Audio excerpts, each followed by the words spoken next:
And welcome to the Daily Space Weather. Getting back to basics here. Going to talk some cosmology nonsense, new sunspots rising, and some weather stuff and more. As always, here at the Smash News Network, least busted name in news. Here's the closest star, and thanks for stargazing with us. That's the past 24 hours at El Sol, a.k.a. Helios, a.k.a. the sun, the closest star, the local yellow dwarf, whatever you like to call it this time.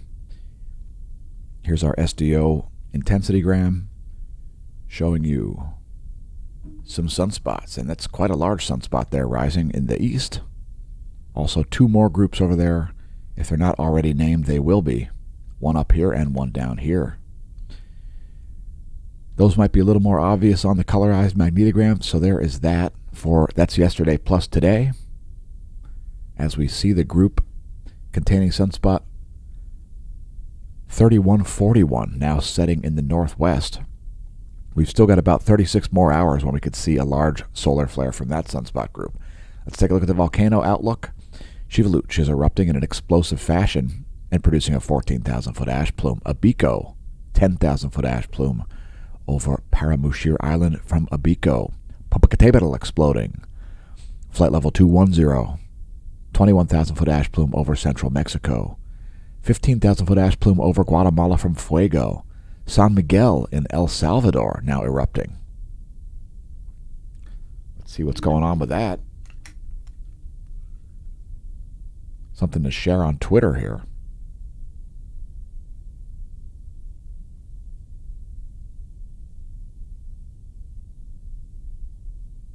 Some sweet imagery here of San Miguel in El Salvador.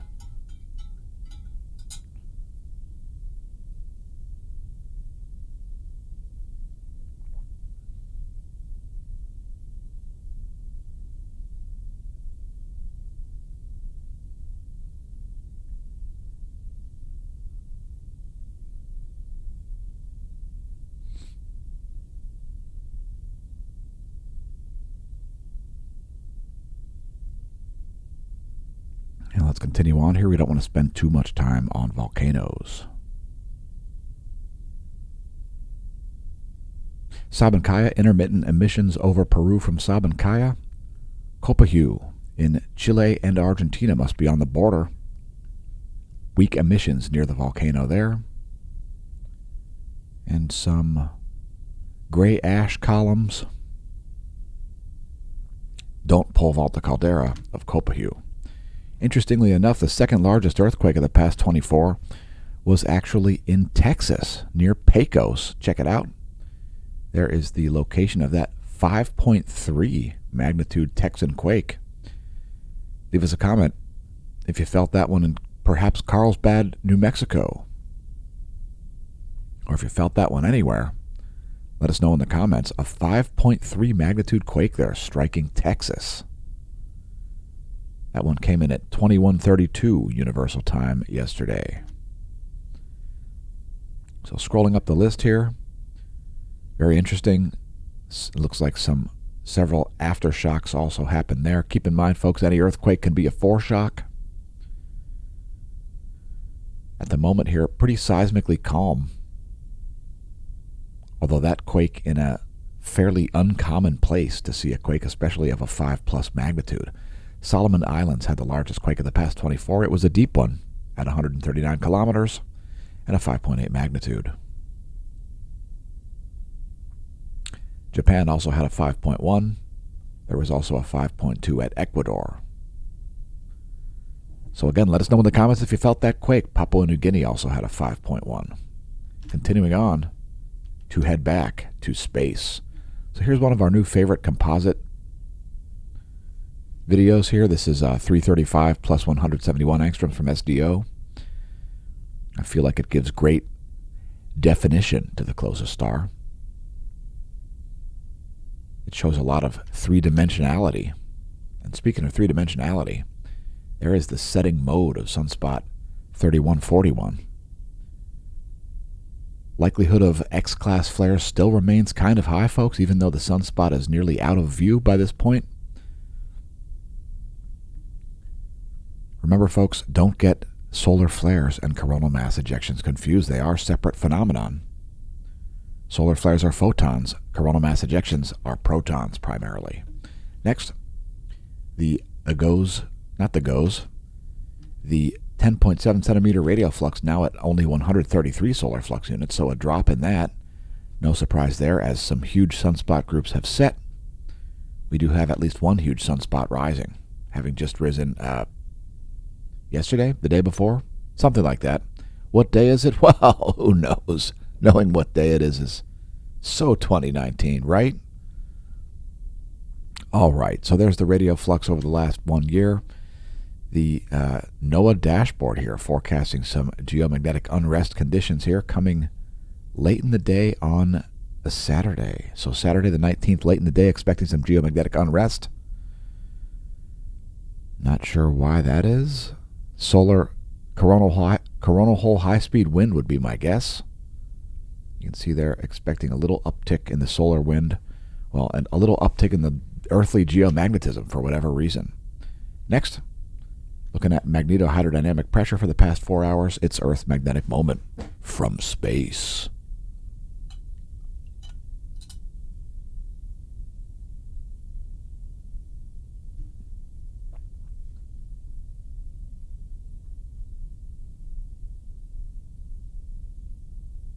Pretty uneventful here for the past 4 hours. How about Earth's magnetic moment from the ground? This is our ground magnetic perturbations map.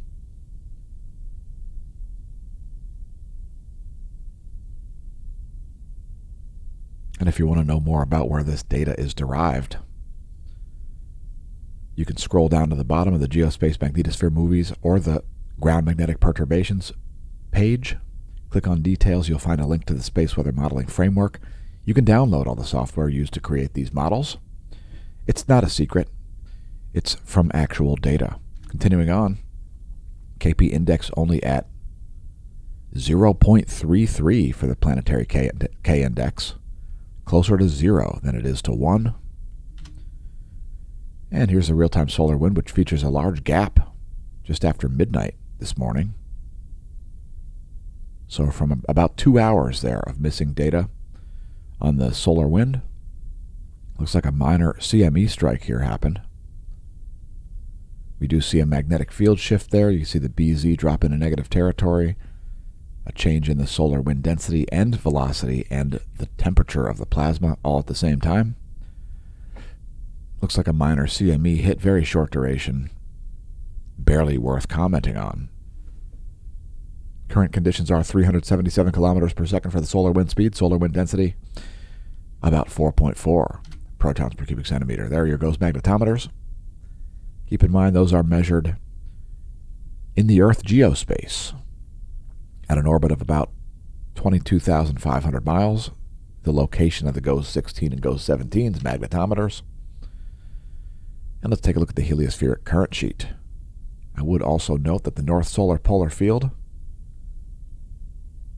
still hasn't left, entirely at least, the North Polar region.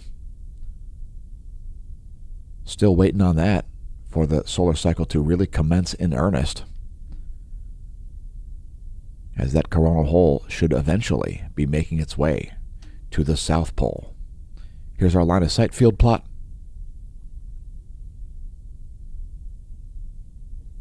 Let's move to coronal holes. Here's our coronal hole field plot. And that well-defined coronal hole in the southern hemisphere, just moving into the Earth-facing zone, that is a South Pole-oriented coronal hole shown here in red. Let's take a look at that from the SDO. 211 angstroms is the most defined wavelength to see coronal holes. Some great imagery of that from SDO.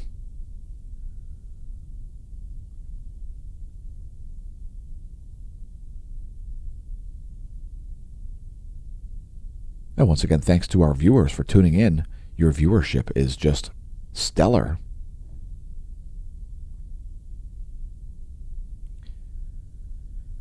Next, we'll move to sunspots. And by the way, I don't know if you're familiar with the ASSA. It's the Asinine Space Stooge Association, founded by Ben Davidson. We'll talk more about the Asinine Space Stooge Association later in the video. For now, let's go with sunspots. We've got 3147 and 3148 have names. Next will be 3149. So three new named sunspot groups here in the east is what we'll have by end of day today, as this one has now grown some ombre and it is a legit sunspot. Here's your SDO magnetogram for the past 24 hours. And you should see that sunspot form when we show the SDO continuum. That one actually formed after the plage, the active region, rose. You can see that forming a little bit. And let's take a look at some more views here. Another composite. This is 193 plus 304 angstroms. As we bid farewell to this somewhat active group, some of the largest sunspots that we've seen throughout solar cycle 25. Quite a huge region of activity there on the local star. So here is our energetic particle flux. No spikes in that are worth commenting on.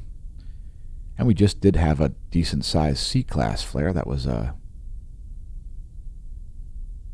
C6 flare. Happened literally just as I woke up, right around 5 o'clock Eastern Standard Time this morning. Otherwise known as... Wait, what?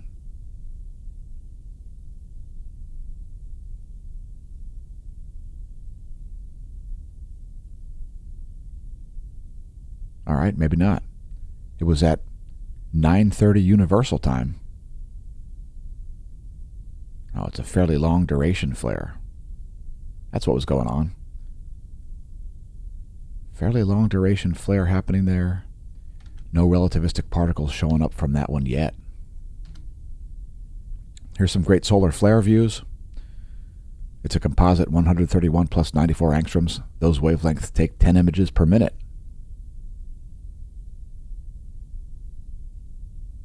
Instead of only 2 images per minute.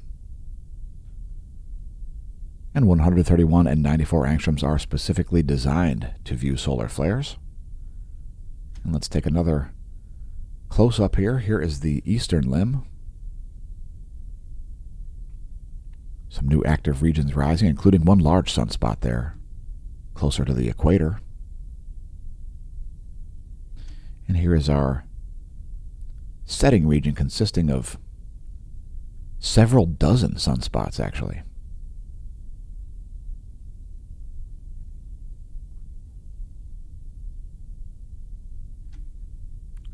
Next, we've got a star chart for you. And before we talk about the Asinine Space Stooge Association, let's take a look at what's going on over our heads in Lehigh Valley, Pennsylvania. So that's our star chart. If you want to make your own, head to in-the-sky.org. Put in your location. It'll show you things like Moon up there near the ecliptic and Mars in a setting mode now over Lehigh Valley, Pennsylvania. And let's talk about some nonsense. All right, so here is everybody's favorite space stooge, Ben Davidson, doing a Q&A about the Earth catastrophe cycle, about which he may be off by thousands of years, but that doesn't matter because, well, he needs your cash. He needs you to move into a bunker in some kind of upland tundra in Colorado. Let's see what he's got to idiotically say. Cycle. This one's going to be, well, there's going to be some questions that we have hit before, some that are hit in that Earth disaster playlist, which you all should be watching. Make sure you watch the Earth disaster playlist so you can hear wild conjecture about cosmology that Ben does not understand. Let's continue on. But we're also going to have some relatively different questions here. But we're going to start with one that, if you are a veteran observer and you've done all the homework, you already know the answer to. If you're a veteran observer and you've done all the homework, or any of the homework, like even read the abstract on papers that Ben cites support his nonsensical theories, then, well, you'd realize that they are complete, utter nonsense and not science. Let's advance this a little bit. We don't want to play too much of Ben Davidson's asinine space stoogery. But it means that every 12,000 years we should spend, a century and a half to 2.5 centuries within the current sheet. Now, the galactic current sheet is not a thing. So let's just start right there. The galactic current sheet is some mysterious phenomenon which doesn't exist, which Ben Davidson claims is a thing. Now, since this isn't science, it can't be proven nor disproven. We've got 2 spacecraft, count them, 2, Voyager 1 and Voyager 2, that are outside of the heliosphere. So now I understand that Ben does not understand how magnets work. He also does not understand how cosmology works or the local astrography. He does not understand the structure of the local environment. So the local stellar environment, we call it the interstellar environment. We don't really call it the galactic environment because, well, it's local. The galaxy is very big and stars might be affecting each other, but they are certainly not being affected by the galactic core. So Ben idiotically believes that the galaxy can be scaled down to a similar thing to the solar system. He thinks there's a galactic current sheet, similar to the heliospheric current sheet, even though we're like 26,000 light years from the galactic core. So since that isn't a thing, and it can't be measured, it won't be measured. But let's attribute everything that happens ever. Did you fall and skin your knee today? Galactic current sheet. Did Neptune's weather reverse? Galactic current sheet. Do you have the chicken pox? Galactic current sheet. COVID idiocy? Galactic current sheet. Whatever it is, it can be blamed in the galactic current sheet, an invisible, non-existent thing. The local interstellar environment is filamentary. So if you imagine a string, okay? A string could not be more different than a sheet. So, but that's what Ben seems to think is going on in the local environment is a sheet, an unmeasurable magnetic phenomenon similar to Wall Thornhill's idiotic galactic superwave concept, and it's completely backed up by nothing except imagination and wild conjecture. Let's continue on. I'm pretty sure that it began in about 1859, the arrival of the sheet at our solar system. He thinks that the sheet arrived at our solar system in 1859 because the magnetic field started getting measured more by that point and started migrating. I'm just going to pick a random spot here. Although, is anything really random in the universe? Let's see what happens next. Very little doubt about that. Here's an interesting question. And I've started to get this one a lot more recently. I'm thinking of one email I got from a couple who I think they said they were in their 70s or their 80s, and they have no intention on prepping. They have no intention on surviving this. Well, that's not going to work for Ben at all, because how's he going to grift people who have no intention of prepping or surviving? Anyway, let's continue on to a solar system forecast since this segment is officially over. By all means, make sure you go over and subscribe and leave a comment for Ben over there at Suspicious Knobservers. Remember, eyes know, open fear. Here's our solar system forecast. Here are some facts. Oh, and if you're wondering, the galactic current sheet is currently right here. Oh, noes. Oh, my God. Wait for Jupiter's red spot to reverse direction, folks. There's where things will be in a week. We will have a new moon, my favorite phase. Shout out to all my reverse werewolves. So we do have some CME activity here. Whether it's earthly directed or not, I have no idea because I don't have sufficient data on it yet. But right there you can see some stereo A imagery, and Earth would be off in this direction. So some of those could be earthly directed. We just don't know because we don't have the right information from the SOHO LASCO C3. So here you can see the SOHO. It ends at 2218. Could be at Earth-directed CME. Could be not. I don't know. Here's the information that we have. And by the way, an active sun, similar to an inactive sun, is not scary and not going to kill you. There is nothing less like a sheet than a filament. Continuing on to look at filaments. See the way they're long and stringy? Yeah, filaments. Some of these could be ejecting at some point, and I watched this earlier to see if I could find any filaments that seem to have ejected, and I think it might be this one up here, but not entirely sure on that. No, maybe not. But that's some great imagery from Cerro Tololo showing filaments. Filaments on the closest star. And the likelihood of coronal mass ejections remains at nearly 100%. Don't be surprised to see an earthly directed one. And by the way, that's not going to kill you either. It's not going to shut down the power grid either. Certainly not on this time. So it looks like maybe that CME happened from down here, in which case we would expect it probably to be off to the west, but again, a little bit too early to truly know. And let's take a look at, that's the last 24 hours, so let's take a look at the last about 2.5 hours from the GOES 16 SUVI and its great wide field of view.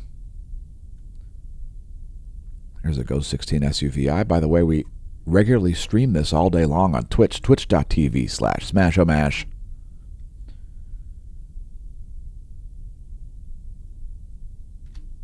And let's go into bonus features. So here we've got charging hazards, and there aren't any. Smooth sailing for satellites. Electron flux here kind of at low levels here. That's the last 3 days of the electron flux as measured by the GOES 16 and GOES 17 from their geosynchronous orbits. There is the forecast model, expecting a little dip here. I believe that would be a coronal hole high-speed stream, so maybe that's what NOAA's forecasting for geomagnetic unrest late in the day Saturday. Here is our 1-year graph to put it in context. The greater than 2 mega electron volt electron fluence. Let's take a look at the F ionosphere layer, which has got some anomalies once again. So we've got some low frequency anomalies showing up.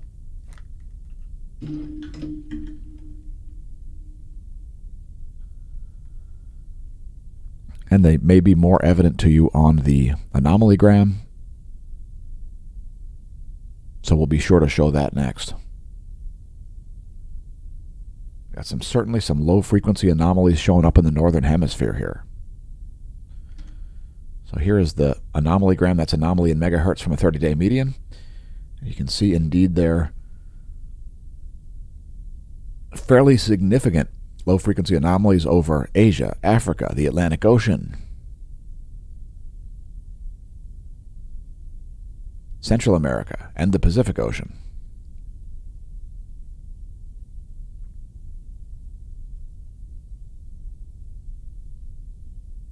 Those have been going on for a couple days. There's the latest image, 11:45 universal time ionogram, 11:45 universal time anomalygram.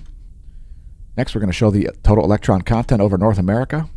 There it is. There is the total electron content. That is the electron flux. That is the free electrons, rather, between your GPS satellite and your GPS handset. Here's a standard deviation.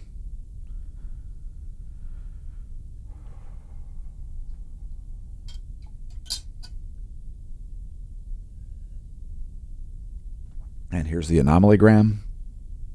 If you're wondering why we aren't showing the full Earth view, well, it's because it's been broken since October 27th. So not sure what the problem is with that, but it ain't working. Here, let me show you.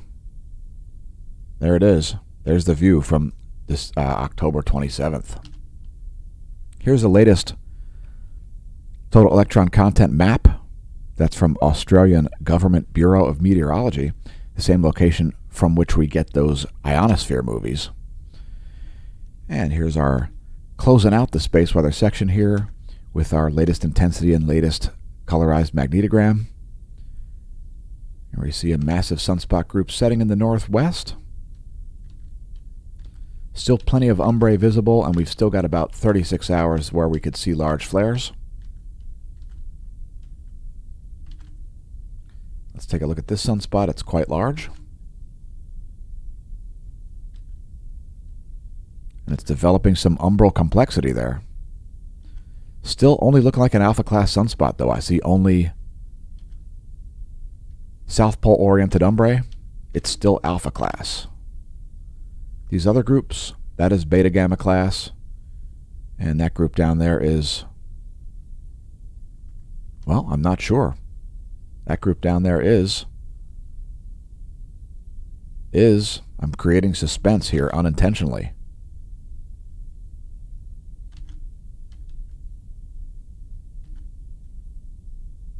That group's alpha class also. I see only North Pole umbrae there.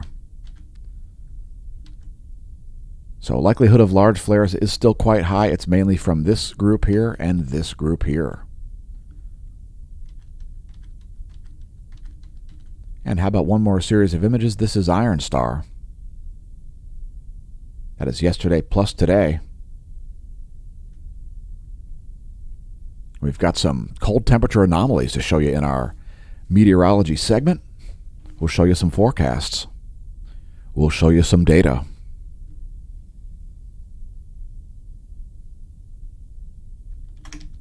And as we pause for station identification, thanks once again for joining the Smash News Network, least busted name in news. If you want to support the channel, become a member of the Smash Team at smashomash.com/Smash Team.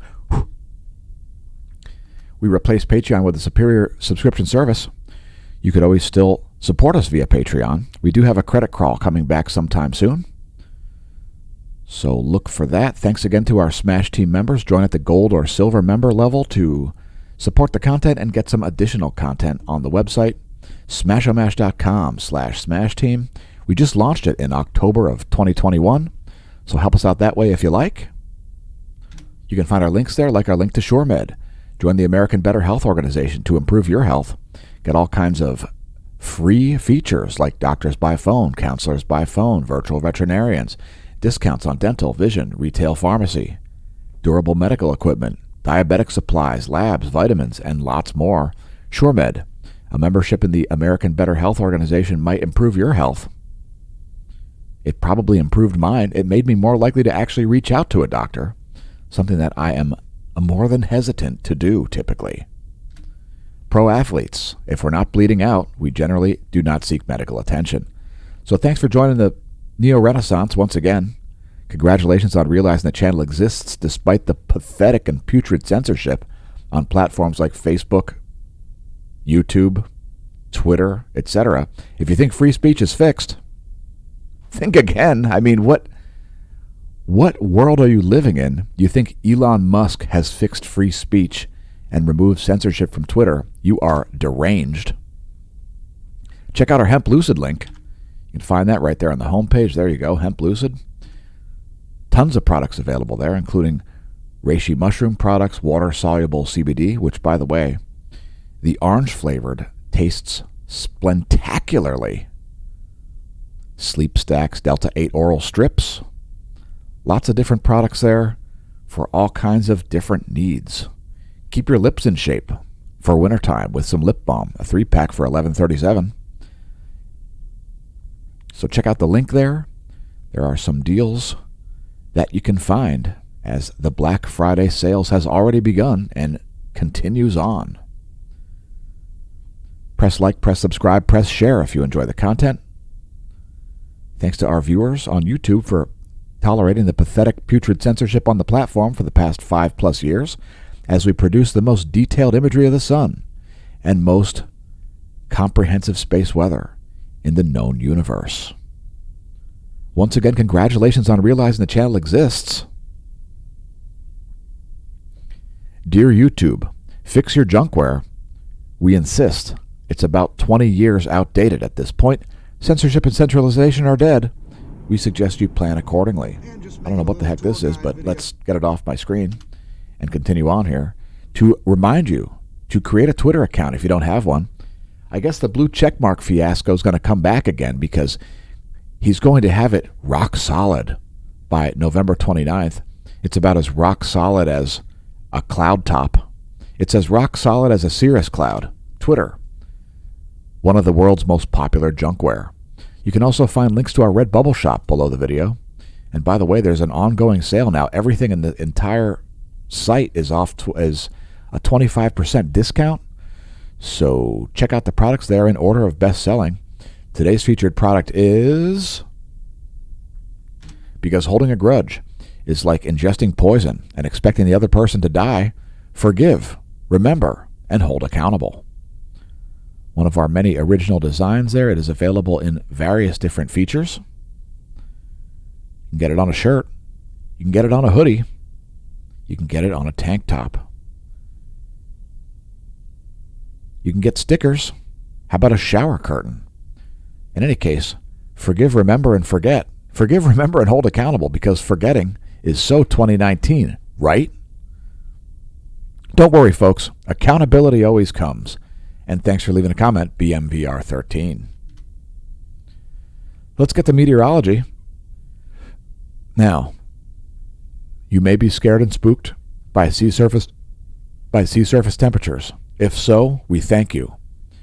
Our reptilian minds are feeding off of your fear. Just kidding, folks. These are the sea surface temperatures of the world. Oh my God! I better not show that. They look cold around Antarctica. We could get a climate change thumbnail reference thing under our video, and we don't want that. Oh wait, I don't really care about that. There are the sea surface temperatures of the northern world. How about sea surface temperature anomaly? Am I allowed to show it? I'm not sure. Oh my God, look at, there's cold water temperature anomalies, and also high temperature anomalies. Oh knows, there's warm and cold water. An indication that the climate catastrophe is worsening and we're all going to die. We're all going to die if the Earth gets half a degree Celsius warmer or something, because reasons.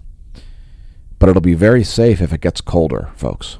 Remember, folks, you'll be very safe if the planet gets colder. Pardon my sarcasm. These are the surface winds of the eastern world.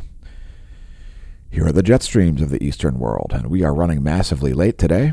Here are the jet streams of the western world. Here are the surface winds of this side of the planet.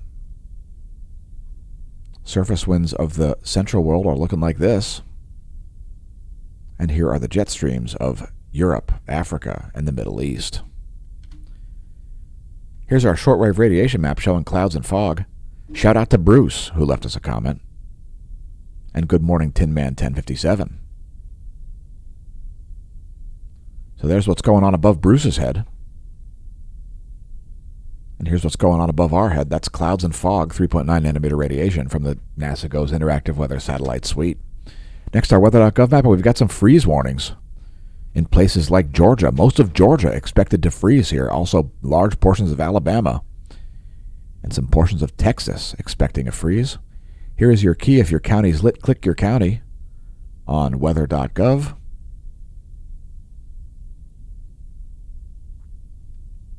And let's get into some forecasts. So here are some forecasts. This is the GFS model for temperature anomaly. And the U.S. is going to be so hot that it's cold over the next 3 days. It will be anomalously cold in places, especially like Minnesota, where it'll be like 20 degrees Celsius below normal in some portions, like the southeastern section. Minnesota, it's so hot that it's cold. Tell us all about your carbon dioxide spectra. Is it covered up by water vapor in the atmosphere? Who knows? Do you know anything about thermodynamics? Who knows? Next, our GFS 72-hour forecast for pressure and precipitation. And there's some heavy weather happening in the Gulf of Mexico there, hanging out around the Texas coast. Some strong storms in the Gulf, and some snow around the Great Lakes, mostly, also some in the Rockies. 72-hour GFS pressure and precipitation forecast looking like that. We show a 3-day forecast because it tends to be accurate, and let's move on to our precipitation type. We're just going to advance this here. That is white for snow, green for wet snow, blue for rain.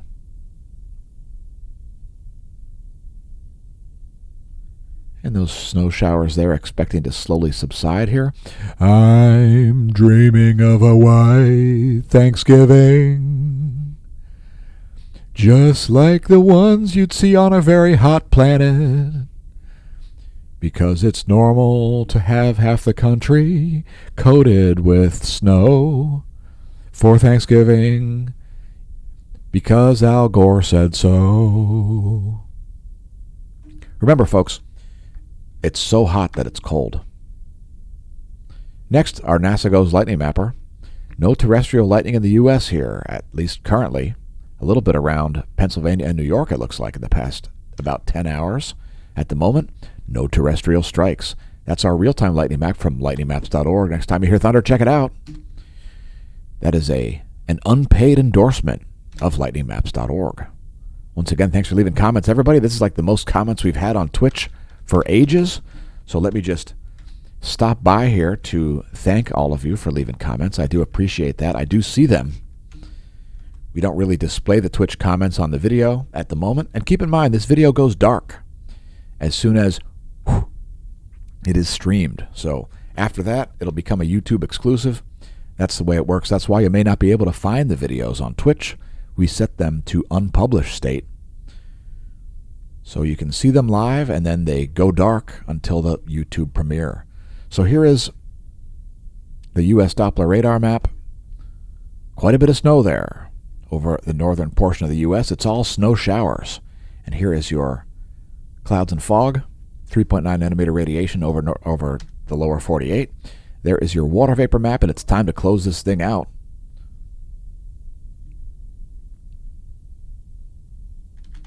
With a recap. That is your U.S. Doppler radar map showing vertical motion of water droplets in the air column. That is your interactive weather satellite showing clouds and fog when it's too dark over most of the country to see clouds and fog. And there is the water vapor map. Hopefully that clears things up. Hopefully you understand atmospheric physics. Hopefully you were not deluded and confused and frightened about non-existent cosmological phenomenon. Thanks for tuning in to the Smash News Network, least busted name in news. I've been your host, Dan, a.k.a. Smash-O-Mash, signing off, and may that solar wind be at your back. Opinions expressed in this video, not necessarily the opinions of Smash News Network, least busted name in news.